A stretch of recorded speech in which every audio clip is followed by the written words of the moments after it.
This is fodder, and guess what? I made it myself, and no, I didn't make it in my kitchen, but I made it in a really awesome bucket system that is cheap and very economical, and it also makes your grains go so much further than you could ever imagine, because look at what I created. So today I'm going to show you the bucket system and walk you through it so that you too can save on money and do your own meat chickens, fodder. we got egg layers, and I was really concerned about the type of feed that I was going to give them.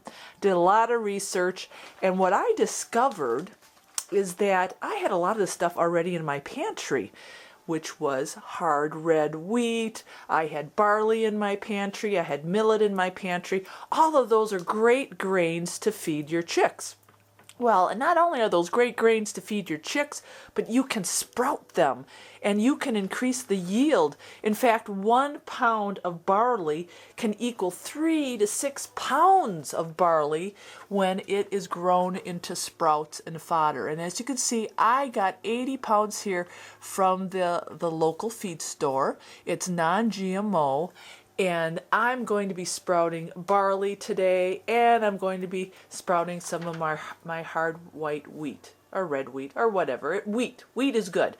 So I'm going to show you my cheap way to do it. I've got 2 5-gallon pails that I got from the bakery.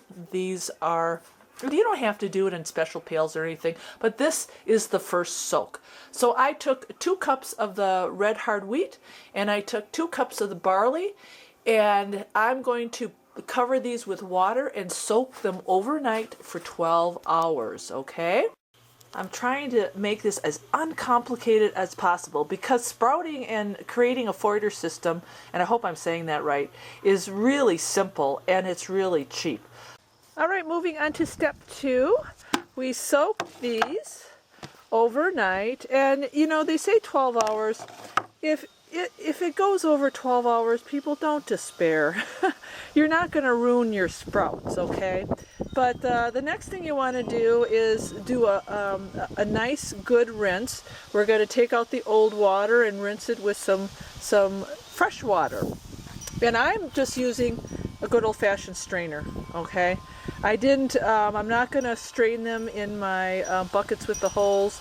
I'm just going to take them and strain them with the strainer. Alrighty, so now we're going to talk about constructing your state-of-the-art fodder system, which I go to Home Depot and I buy these buckets for $2.75. That's all you need.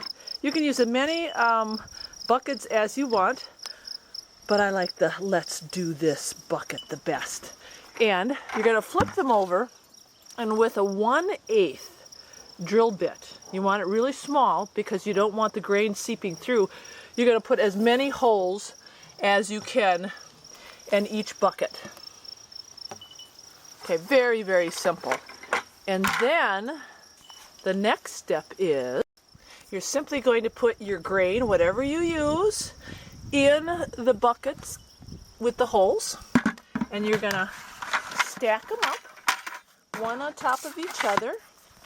And in the summertime, you can have the perforated one on the bottom just leach out into wherever you have the buckets.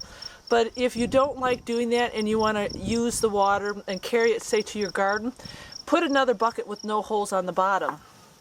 But then what I'm going to do is I'm going to put another bucket with some bigger holes. This is just my system, on top. And then twice a day, you're going to take about 3 gallons of water, and you're going to pour it in that top bucket.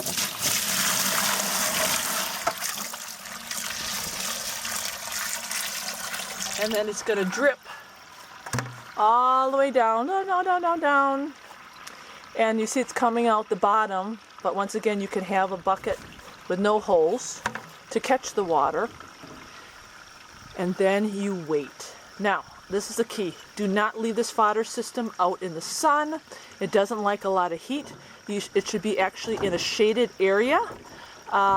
Keep it covered. I have usually a cover for the top one here. And keep checking it. by 7-8 days, well, you're going to be watering it twice a day anyway. By the 7th or 8th day, that barley should start sprouting up, and hopefully you'll have some nice lush green fodder. Okay, so about after 7 days, I'm going to show you the difference between the red hard wheat and ta-da! Look at the barley. This is so cool. So this is basically just sprouts. It looks like the red wheat just turned into sprouts.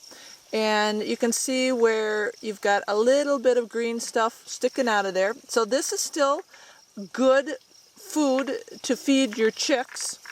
But the best food of all is, here's the blanket of fodder. I want to make sure you guys can see that. I'm going to bring that out of here. And look at that. So about 7-8 days. And you guys are going to have to just play it by ear. You just keep watering and watering. And ta-da! The barley came up in a big green blanket. I am so excited! And I'm gonna feed these to my chicks right away, and we'll show you how much they love it. But I just saved myself hordes of money, because as you can see, look how much fodder that produced, and that was 1 cup of barley. That's it. So here's my fodder, and come on gals. Oh, they're gonna have a treat. Come on, look at what I've got. Oh yeah, come on guys, look at this. Oh yeah, oh, this is awesome. They love it. How about you? How about you? There you go. So this is their new pen, and there's only meat birds in here now, so, and the egg layers are going to get some fodder too, but the meat layers, or the meat chickens, love it. Okay, these are my egg layers. And look what I've got, fodder. Who's going to eat the fodder that Mama grew? Oh, look at that. That is some good stuff. And they love it, love it, love it.